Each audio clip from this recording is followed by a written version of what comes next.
There are a lot of decisions that we have taken to reprioritise programs to put a focus on the 6 priorities that I have just described.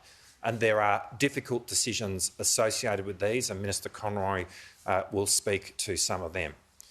But I do want to highlight that the review makes a recommendation, which the government accepts, of establishing a short, sharp review into Australia's surface fleet, and that is a review that we will undertake, and it will report in the 3rd quarter of this year. But I want to emphasise that in the context of that review, the DSR makes clear that it is essential Australia maintains a continuous naval shipbuilding capability. We accept that recommendation, and we are utterly committed to building ships in both Adelaide and Perth. The cost of the DSR over the forward estimates will be around $19 billion. Much of that is already provided for in the budget. But as a consequence of the DSR and the government's response to it, we're reprioritising $7.8 billion worth of programs to enable us to put a focus on the 6 priorities that I have described. And we can do that over the course of the forward estimates within the current resources which are provided for defence. Beyond that, however, defence spending will need to grow.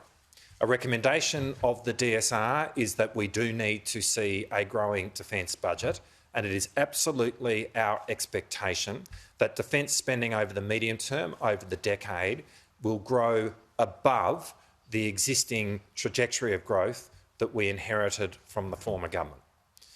The DSR provides for recommendations around the future articulation of national defence and strategic policy.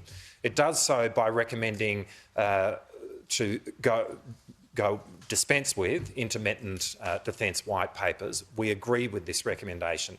And the DSR recommends a structure of having a biennial national defence strategy.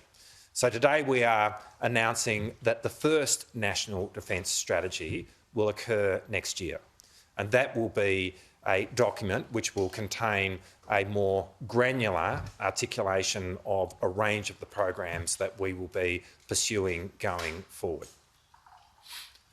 All of this is a watershed moment for defence policy in our country's history, and what it will provide for is an Australian Defence Force befitting of a much more confident and self-reliant nation.